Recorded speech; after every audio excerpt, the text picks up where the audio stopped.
And welcome to Get Involved Referee with me, Lindsay Heron, Steve Conroy, Des Roach and David McDonald as we chew over all the big issues and refereeing incidents of an action-packed Premiership weekend. And one man has dominated the headlines again, fellas. He's been one of our main subjects this season and my goodness, you just can't keep Willie Collum down, Steve. Nope. He's up there with Mr. Porteous, the most mentioned person that we have, unfortunately. I mean, Des, three big decisions in that Rangers St Johnstone match, and Willie's been pilloried for all three of them. Not been the best weekend for him, has it? No, it's not. It's not. It's been quite a tough season for Willie. He's been mentioned for the more than other referees that we have at the moment in time. I thought it was good that he showed the initiative to go look at VAR and decide he didn't want the decision and the advice. Unfortunately, the first time that we overturned it, we get it wrong. He couldn't really write that one, I suppose, but I think he's had more comfortable weekends.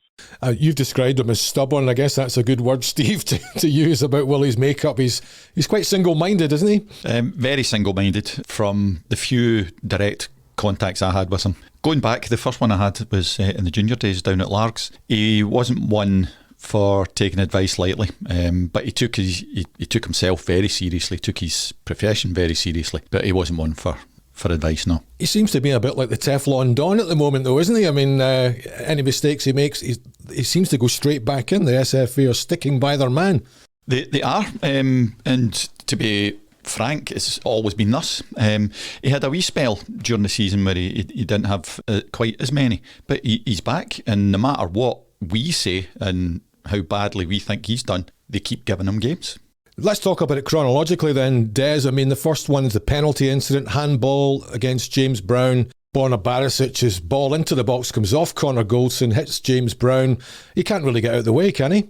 I don't think there's any way that he can get out the road of it. Unfortunately, under the application of the handball law, which I've given up on it, honestly, I don't know what they're constituting to be handball and what not.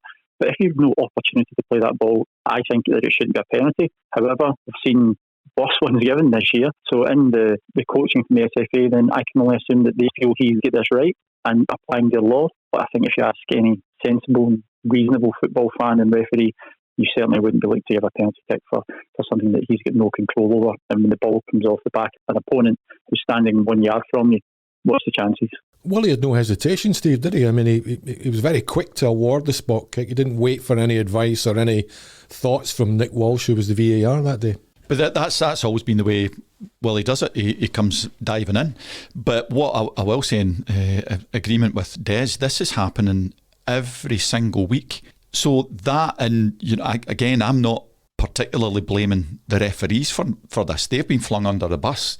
If this happens every week and there's no change, and again, we've heard nothing from the SFA, so the assumption has to be that the refs keep getting games, and you only keep getting games if you're doing what the SFA tell you. Mm-hmm. So the assumption is that is how our guys are being instructed, that if the ball hits you, no matter how farcically, that it's a penalty. It's insane. It's an utter lottery. I keep saying it.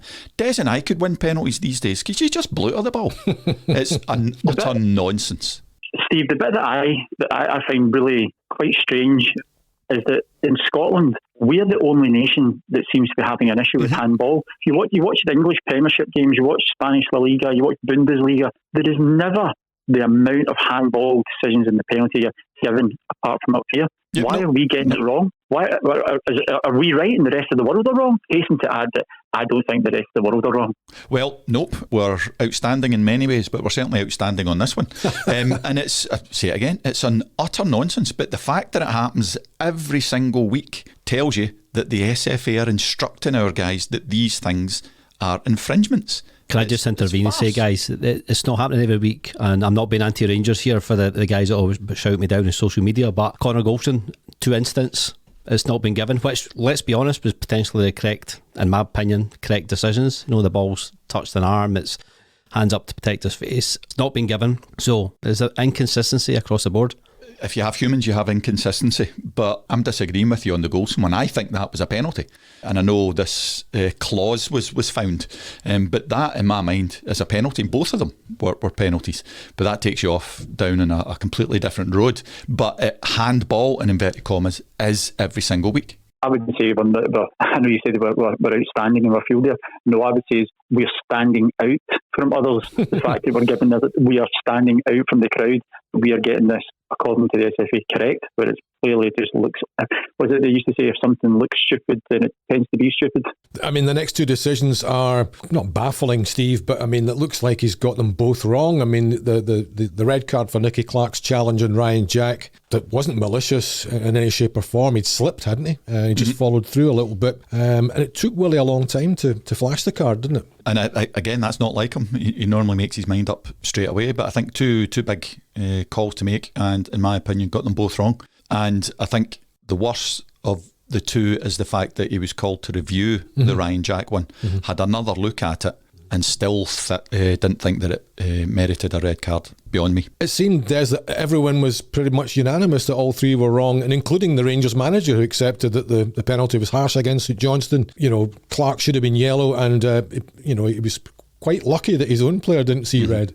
I think if you've already given a contentious red card moments earlier with Nicky Clark, and when you've taken such a long time to deliberate on it, now if something's a red card and you're waiting for a minute and a half, or you're taking advice, because it certainly looks as if the advice was coming from VAR, he didn't go and review it, which I would have thought that he would have taken that opportunity, but he was certainly listening. But to give him a red card after a minute and a half deliberation, I think that was potentially, that there just showed me that it was wrong. And then to ignore the Ryan Jack one, which was more blatant, and you've already given a contentious one, then that shouldn't have been a difficult decision to make there either, I wouldn't have thought. Like we touched on at the top of the programme, I mean, this has been a catalogue of mistakes this season. I mean, what would you do in that situation, Des? I mean, would you be feeling it's maybe, I better have a wee rest here? I can't make decisions for anybody else. I certainly would never call for Willie to retire or be sacked. These decisions can only be made by the individual. I think if it was in my own position, and I'm talking about my own referee,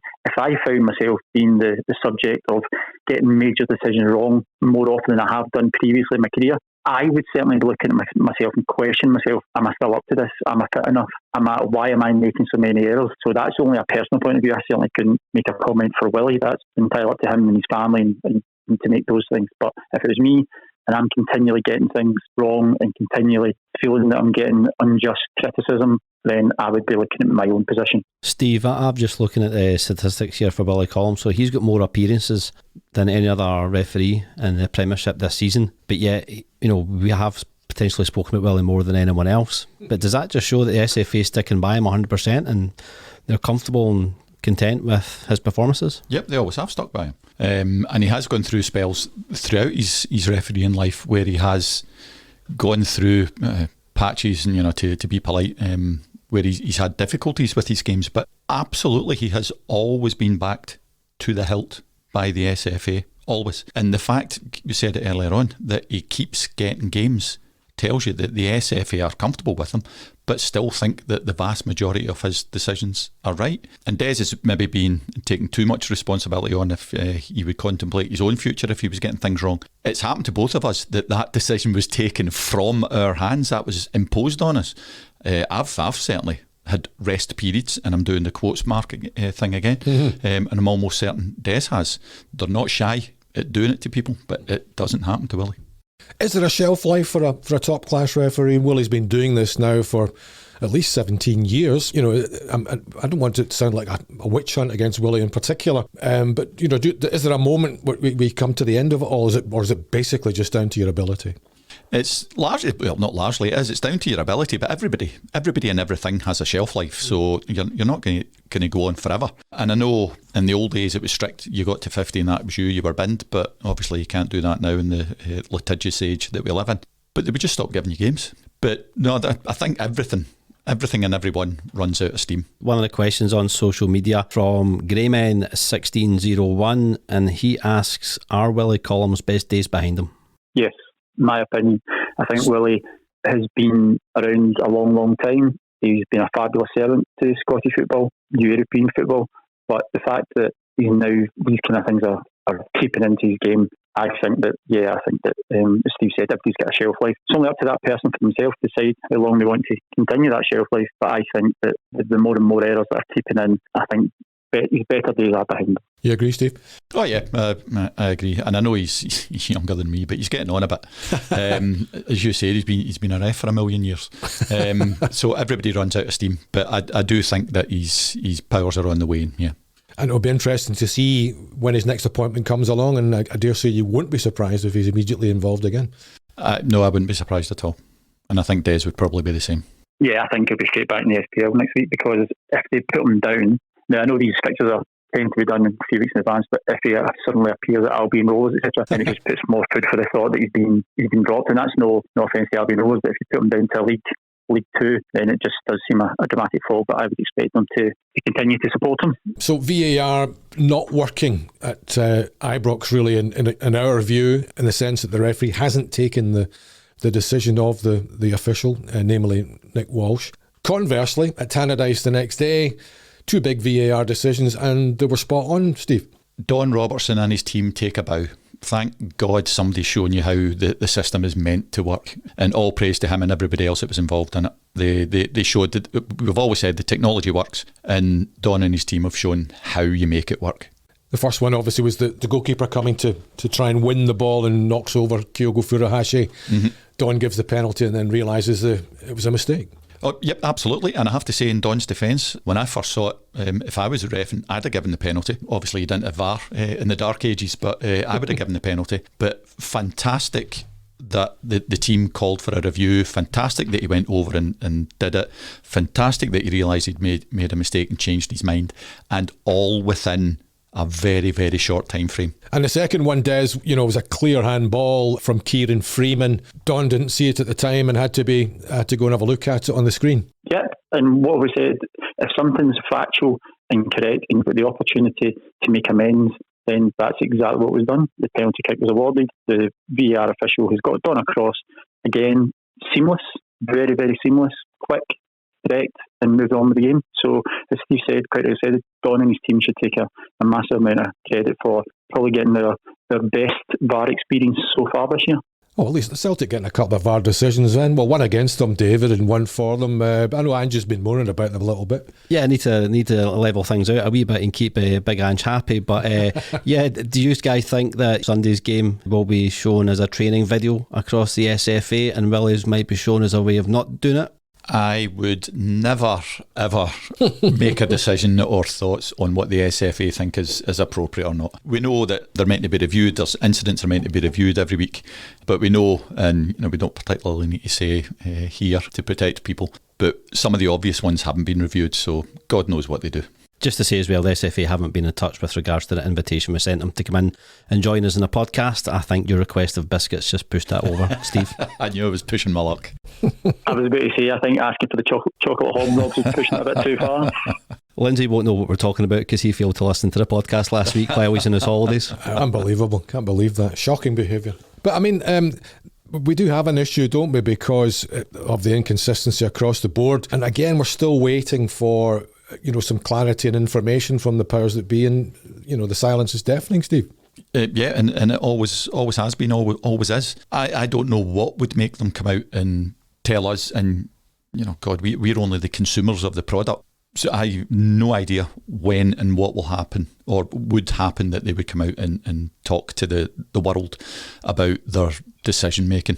Absolutely no idea. But you would assume by the silence that they're, and with people still getting, or the same people getting games every week, that they're happy with what's going on. David, we've got some more questions from the socials as well. Some of our followers getting in touch with the guys. Yeah, we've got Anthony 1967. I wonder who he supports. We asked him if he's got any questions for us. He did say too many. But this is the one he has sent us. Why do you apply the rules differently, as this might save the confusion amongst fans?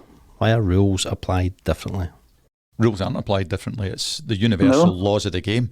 You have people involved, and you will never get absolute unanimity. Most decisions in football are a matter of opinion, and we've said it before. Des's brutality-ometer is set different to mine, so what he might send somebody off for, I might caution them, and there's nothing wrong with that. It's an opinion.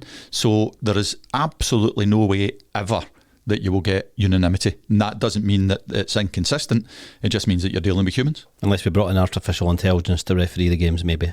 God, can you imagine a robot trying to do that? Maybe just intelligence would be good right enough. I was about to say, I've been in dressing rooms enough, so I've heard artificial intelligence from a lot of referees.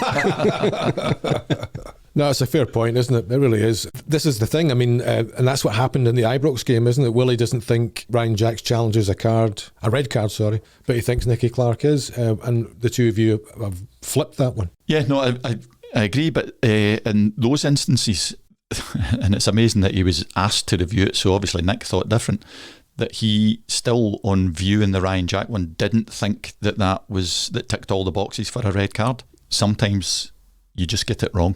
And that's the irony, isn't it, Des? That the first time that a referee goes against VAR, it just happened to be Mr. Collum. It was always going to be Willie, wasn't it? It was always going to be Willie that does the first overturn. He was quite right to go across. Nick Walsh was perfectly right to give him the information to say that I think there's enough in it. You would like to have another look, but unfortunately, it's the wrong decision that they've came to. And particularly when we've seen all season, as soon as you see the referee go towards the VAR, expected that they're going to overturn the decision. So I think it was expected that he was probably going to overturn his decision there on Saturday against Ryan Jack. Unfortunately, he didn't, and in my opinion, we got the wrong outcome. And that's again why we should be applauding Don Robertson, because he's made the decision and he then went across and went, actually, do you know what? I'm wrong. I'm going to take this one on the chin. I know I'm going to be affected in my mark back, but I'm making the right decision. I've got it wrong.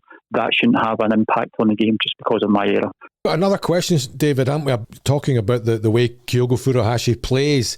He sort of runs the risk of being offside. He tends to run beyond and then come back. How does that work then, Steve? I mean, the question being that he's in an offside position in the sense that he's behind the defenders when a ball goes wide, but he's obviously not interfering with play at that point. Mm-hmm. And then when the cross comes in, the player who crosses the ball is in front of the striker, therefore he's not offside. Is that the way it works? Do you want me to read it out for you guys? Do you want me to read the question out? Yeah, it's from Clacknahari in. Firstly, he does state he's a supporter of a Division 1 club, so no old firm allegiance in any way whatsoever. He's getting that one in straight away. He's sent us pictures as well, so thank you very much for that. Very, very detailed. He is a 71-year-old retired referee, so he does know what he's talking about, so don't get it wrong here, guys. So basically what he says is pressure. Kyogo is yards offside when the ball was played forward to the wing player. Yes, on the bottom picture, we'll post these online. When the wing player plays the ball in, Kyogo is onside as he is behind the ball. However, as it is all in the same phase of play, he should have been flagged offside as he was in the first picture. I've noticed Kyogo doing this in quite a few games this season. As an ex-ref, now retired 71-year-old, he has contacted the SFA's department. I'm not going to say who it was, just to keep any anonymity there. And the SFA department got back to him, it was very good of them, and they said, goal awarded as in the first picture, Kyogo is offside position but has not committed any offence. The offence is he is offside when the ball was played forward. That is an offence. Myself and other retired referees have looked at various examples of this and checked the IFAB laws. This goal and other times it has happened should not have been given. How can any referee say he is offside but not committing an offence? Am I explaining that right? Yep. So the first thing is, it's not an offence to be in an offside position. That's not part of the law. When the ball is played, the first ball is played wide to the Celtic attacking player. Kyogo isn't involved in play. The ball is not involved directly with an opponent, so therefore he's not creating anything. The ball is then played across to him, and quite rightly, he's then back onside because the ball came from behind. That is the second phase of play, because the first pass is the first pass. This is the second phase of play. Kyogo's onside, and the goal should be correctly awarded. That's the way I'm looking at it. It's quite clever play that, Steve, isn't it? I mean, if you think about it, I mean, it's not an offence to be offside, like Des has just said there. I'm looking at the pictures, and it's quite clever play because he is offside, but he's not interfering with play as such, so it's not an offence to do that. But then the ball's played back to him, and now I can understand why Clacknahari are asked this question, because either I'm looking at it going, no, that can't be right. Surely he's offside. No, it's spot on. Des said it absolutely. And slight issue with how you're saying it, and I know it's just words. He's not offside. He's in an offside position, but that on its own is not an offence, and especially when the ball is passed out wide. So where Kyogo is, he could be standing up on the goal line at that point. He's not. He's in an offside position, but he's not offside because he's irrelevant to that first phase of play. Very clever. That's why these strikers are worth millions of pounds, because they play on the edge. They know how to create every advantage for themselves. I mean, if we're watching that in Spain or watching Brazil, we'd be saying how clever is that striker. If we're watching Ronaldo or things like that, so no, there's nothing wrong there at all, and it's very, very clever play by Kyogo. I hope that answers your question, Clacton-Harry. If you're not happy, by all means, message us back and we'll challenge the guys some more. Yeah. Please do, Clacton-Harry. These guys need a bit of a ribbing, I think, that's for sure. Actually, it's quite topical because there was the Man United game, which was quite remarkable. Marcus Rashford leaving the ball. He's miles offside, and apparently he's not interfering with play, but he's right next to Bruno Fernandes when he sticks the ball in the net. The FA, with their tail between the legs, changed. So initially they were saying that he wasn't interfering with play. If you're not interfering with play with the ball at your feet, just get off. As Jim McLean used to say, if I've got a player on the field who's not interfering with play, then I'll substitute him. It was an absolute joke, and the fact that they tried to come up with something to excuse it, unbelievable. We think we're bad up here. I think that's the worst interpretation of the law that we've seen, that Rashford one. He's running alongside. It can't be any more. Do you know what? I thought it looked as if he was like playing curling, as if he's actually sweeping the ball to help it move it across. Honestly, that's exactly what it looked like. It was abysmal, but hey, what do we know? Well, listen, thanks for joining us again on Get Involved Referee for this week. We'll see you next time. Hopefully plenty of red cards and incidents to discuss.